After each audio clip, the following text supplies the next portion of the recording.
Perkenalkan, nama saya Muhammad Riza Mumtaza Hasan dengan NIM 2210524101. Di sini saya akan menjelaskan tentang materi yang telah saya pelajari dari mata kuliah belajar mandiri. Yang pertama adalah hubungan antara pedagogi, andragogi, dan hutagogi. Pedagogi digunakan untuk merujuk kepada teori pengajaran di mana guru berusaha memahami bahan ajar, mengenal siswa, dan menentukan cara mengajarnya. Di sini peran guru sangat besar. Andragogi seringkali digunakan pada proses pembelajaran pada tingkat atau level pendidikan menengah ke atas. Andragogi pada sebenarnya tidak proses secara pembelajaran mutlak harus berdasar pada bentuk suatu tingkatan atau level pendidikan, akan tetapi yang paling utama adalah berdasar pada kesiapan peserta didik untuk belajar, mengambil manfaat dari belajar atau dari sebuah proses pendidikan. Hutagogi sendiri menerapkan pendekatan holistik untuk mengembangkan kemampuan peserta didik dengan belajar sebagai proses aktif dan proaktif. Dan peserta didik melayani sebagai agen utama dalam pembelajaran mereka sendiri, yang terjadi sebagai akibat dari pengalaman pribadi. Dapat dijelaskan bahwa hubungan antara pedagogi, andragogi maupun hutagogi dapat dilihat dari tingkat kematangan peserta didik serta syarat kemandirian belajar, bahwa semakin bertambah umur mereka, maka akan semakin matang dan bertambah kemandirian belajarnya. Sementara dilihat dari peran pendidik atau instruktur, maka semakin bertambah usia, maka peran instruktur serta materi yang terstruktur semakin berkurang. Dan anak-anak dengan pendekatan pedagogi, maka peran instruktur dan materi terstruktur semakin dominan. Materi kedua adalah Self-Regulated Learning atau SRL. SRL adalah kemampuan individu yang aktif dalam mengatur belajarnya sendiri, merencanakan, memantau, mengontrol, dan mengevaluasi diri sendiri secara terstruktur untuk mencapai tujuan serta menerapkan strategi kognitif, motivasional, dan perilaku. SRL terdiri dari 3 aspek, meliputi metakognisi atau kemampuan pribadi dalam regulasi diri, motivasi atau kemampuan pribadi pada saat belajar bahwa dirinya mandiri dan berkompeten, dan perilaku.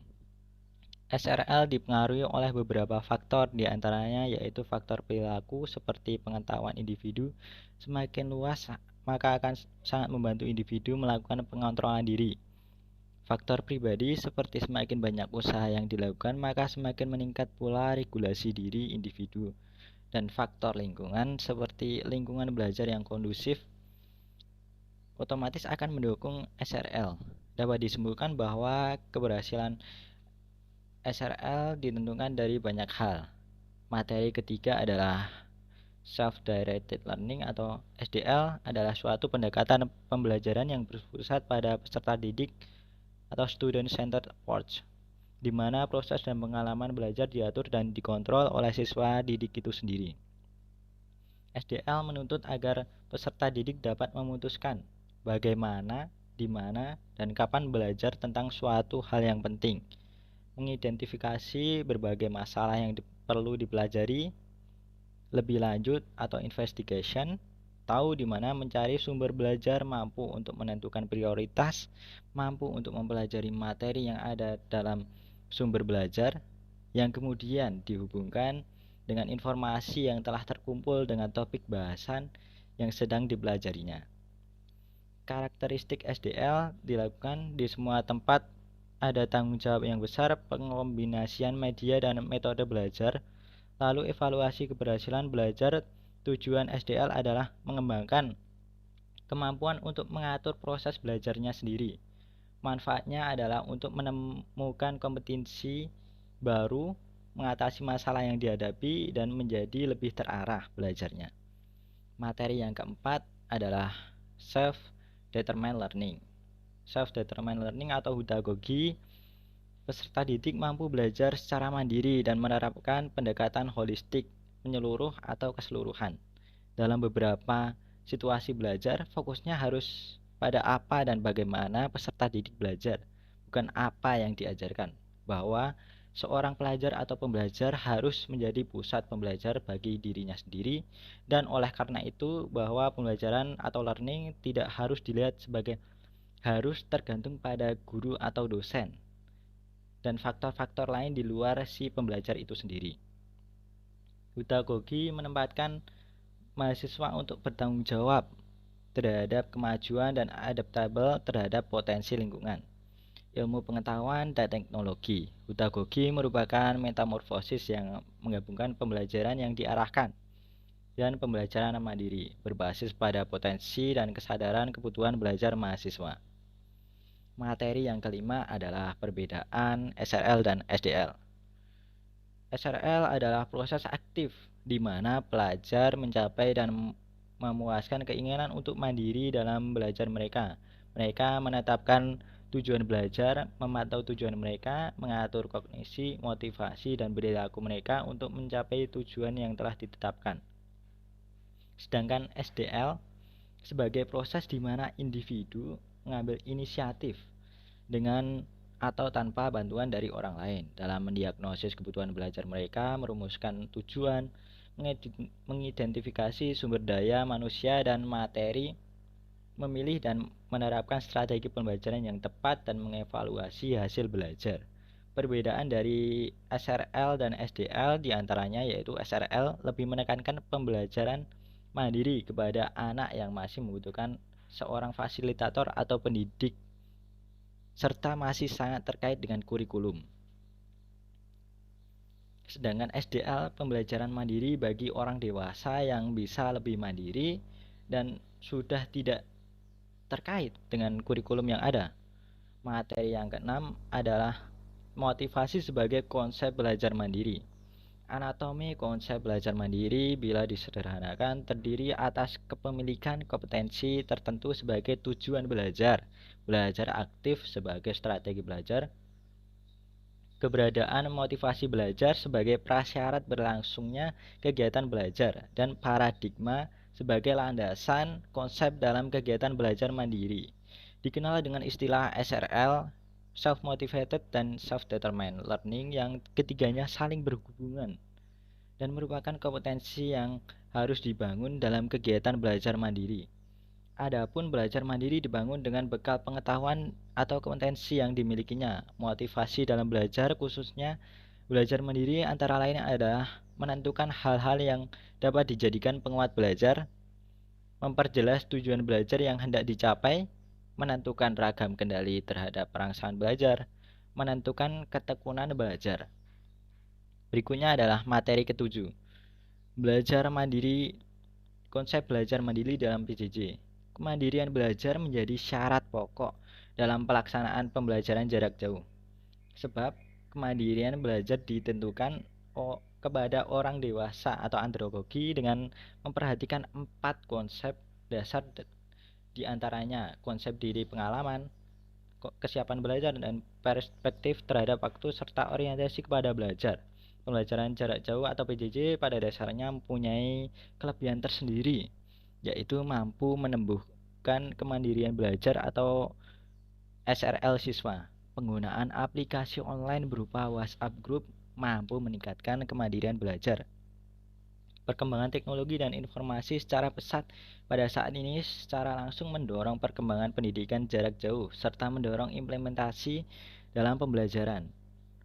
Pembelajaran konvensional, siswa harus bertatap muka langsung dengan pendidik, suatu tempat dan waktu yang sama.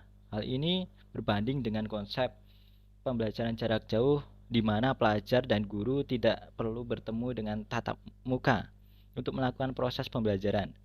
Dengan memanfaatkan teknologi, pembelajaran dapat dilakukan keberhasilan.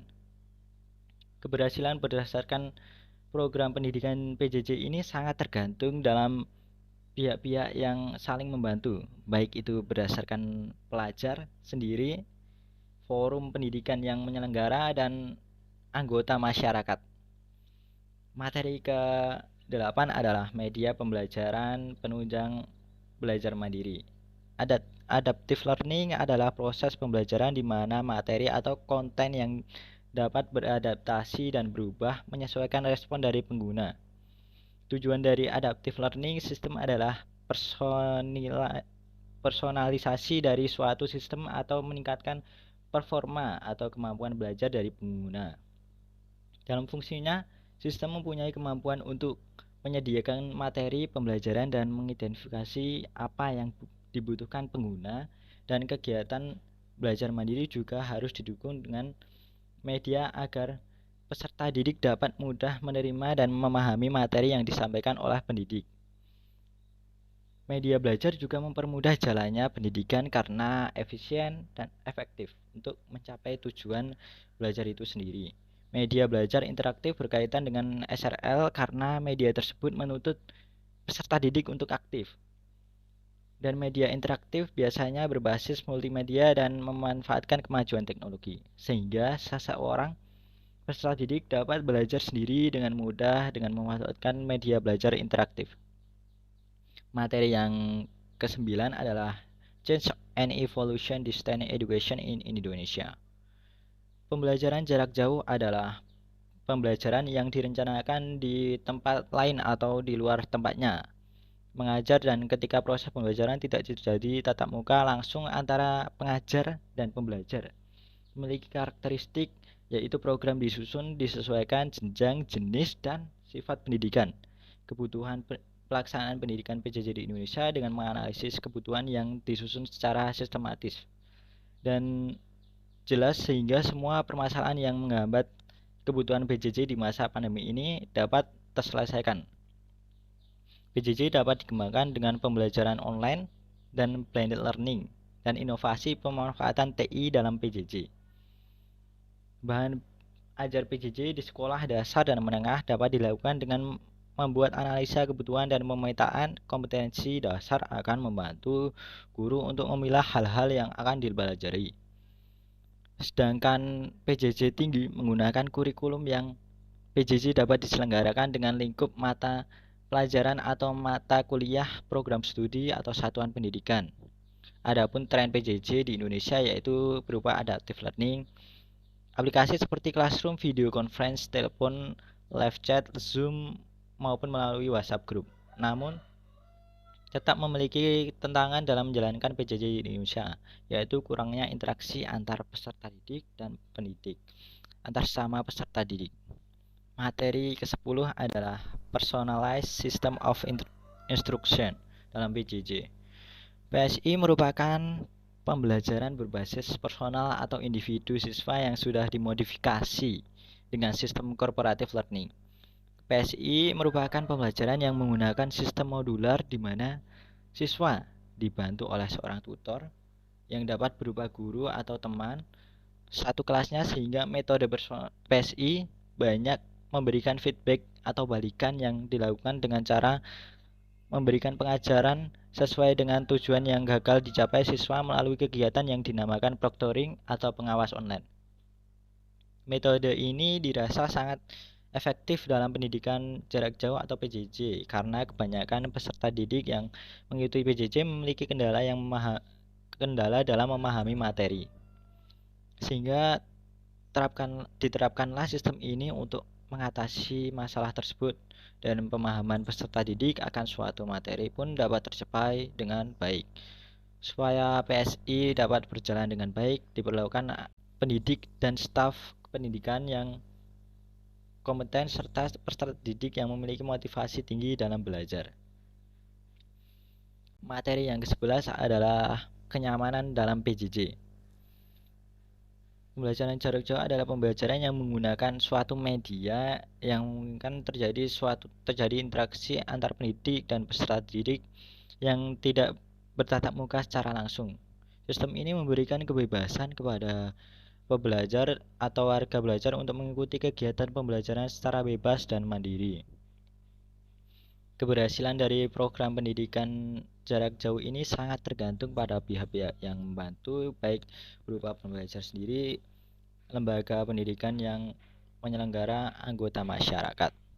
Seseorang pendidik dapat memberikan suasana pembelajaran yang menarik dan memberi semangat atau motivasi dan berinteraksi kepada siswa yang secara langsung dan tidak langsung. Interaksi pendidik antara siswa dalam pembelajaran jarak jauh. Kegiatan-kegiatan seperti ini masih dapat dilakukan melalui konferensi video. Beberapa alat yang dapat digunakan untuk melakukan hal ini antara lain Skype, Google Hangouts, dan Zoom. Materi yang terakhir adalah teknologi masa depan untuk PJJ. Teknologi masa depan atau teknologi yang akan datang merupakan hasil dari inovasi di lingkup teknologi, dalam hal ini ilmu teknik. Inovasi sendiri adalah sebuah ide baru atau perpaduan ide baru ditambah penemuan baru dari seseorang, kelompok, ataupun perusahaan.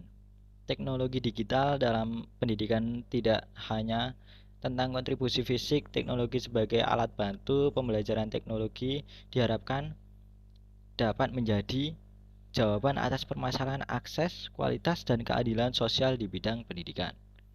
Fungsi dari teknologi masa depan yaitu memperkaya materi dan informasi, meningkatkan kemampuan belajar, memudahkan belajar, meningkatkan kualitas pendidikan, media pendukung pelajaran, dan media belajar tanpa batasan. Materi belajar pada pembelajaran jarak jauh diharapkan mampu menstimulasi siswa untuk belajar secara mandiri. Salah satu cara mengatasi permasalahan pendidikan dalam jumlah media pembelajaran adalah rekayasa pendidikan, merupakan suatu usaha untuk mengembangkan suatu produk yang efektif untuk digunakan dalam sekolah. PJJ akan menjadi model pendidikan masa depan. PJJ tidak akan bersaing dengan sistem tatap muka yang selama ini kita jalani. Justru PJJ dapat merangkul orang-orang yang tidak mampu secara materi dan jarak untuk mengikuti sistem konvensional. Sekian dari saya. Bila ada kekurangan, mohon dimaafkan. Terima kasih.